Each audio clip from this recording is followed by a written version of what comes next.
Good morning, I'm Teacher Rhea, and I'm here to talk about IELTS writing. So if it's your first time, I'm going to give you a little summary of what it is all about. Okay? So IELTS writing in general is, of course, judged on how well you write in English. So you will be judged according to your content, your vocabulary, your grammar, and also your the whole package, like your spelling and everything else that concerns writing, capitalization and punctuation. So you have to be very careful with that. IELTS writing has two tasks. So we're going to start off with the first task, which is all about explaining or interpreting a diagram or a graph. Well, let me give you some basic examples of a graph that they use in IELTS writing. Okay. Right behind me is the pie graph. In task 1, this is probably one of the most commonly used graphs. When you do task 1, you are given only 20 minutes to finish this task. Why 20 minutes? Because the whole IELTS writing takes about 60 minutes to do. So if I were you, I would try to finish the first task in 20 minutes because you have a longer task 2 to finish. It's not that long because task 1 requires only 150 words or more if you want to explain more. But it doesn't actually include your personal opinion. All you really have to do is explain what the graph or diagram is all about. So our first example is the pie graph. The pie graph usually comes with a legend. Okay? This one right here on the right side of the picture is its legend. The moment you start writing about the pie graph, you have to immediately explain what it's all about. Okay, so you don't need to beat around the bush or, try to give a very long introduction.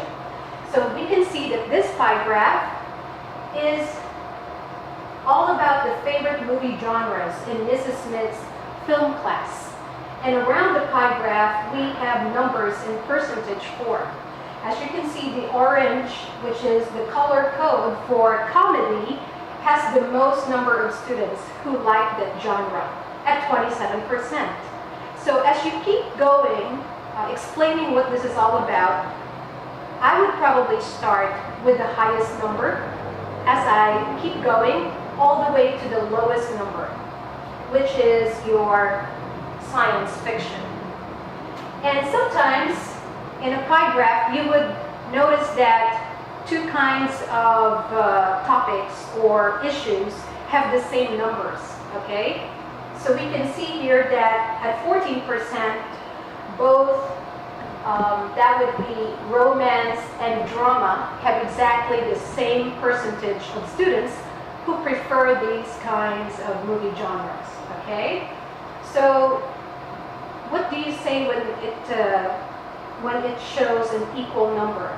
You can use as many words as you can as long as you precisely and exactly explain and describe what the pie shows.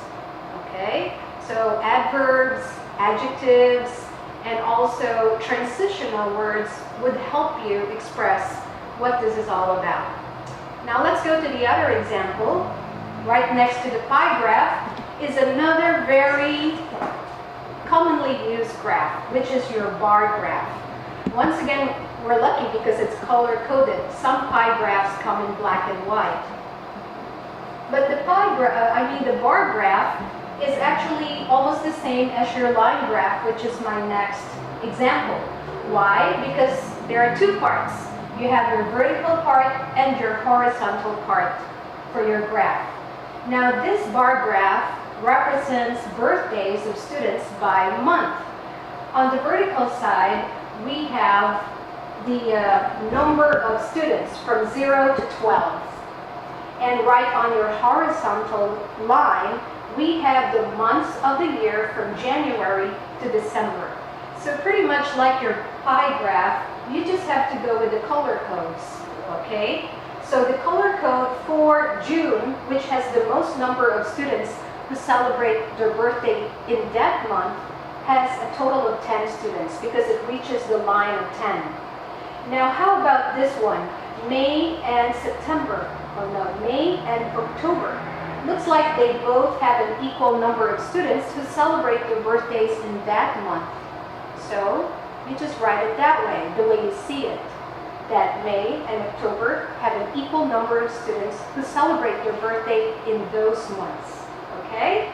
Now we have here somehow not so common example where we have September and December right between the numbers of 6 and 8. What does that mean? So what is the number between 6 and 8? You're right, 7. Okay? So that means that 7 students celebrate their birthday in those months. Okay? So you just have to really follow the line. You can even use a ruler if you like, just to be more sure. So same goes with your line graph. Okay, you can get a high score and even a perfect score of a 9-band scale if you really interpret these graphs or diagram exactly the way you see it, and that it can be easily understood. Okay, so far, any questions? Okay, then let's move on to your task 2. Your task 2 will take much longer. That's why I told you that if possible, you could finish your task 1 in 20 minutes. That would give you more time, 40 minutes, for your task 2. Your task 2 comes in essay form. As we all know, essay form is all about, expressing your own opinion. Not like task 1, you shouldn't express your own opinion, but here you're free to express your own opinion. I have a sample here of a essay form for task 2, wherein he got a score of 8. Not bad, right? So this sample has several, not really several, a little bit, some mistakes on some paragraphs that he made. When it comes to task 2, you have to be very careful with grammar, spelling, and just like your task 1, your vocabulary and the content. And also your organization skills will come in handy here. How do you connect your ideas, right? In task 2, start off with your introduction. But first you have to make a choice, because in the question, there will be a choice to make. Example, some people say that advertising encourages us to buy things we really do not need. Others say that advertisements tell us about new products that may improve our lives. So which do you prefer? And you have to support this with your own examples and your own ideas. You can use your own personal experiences, just like what our writer did.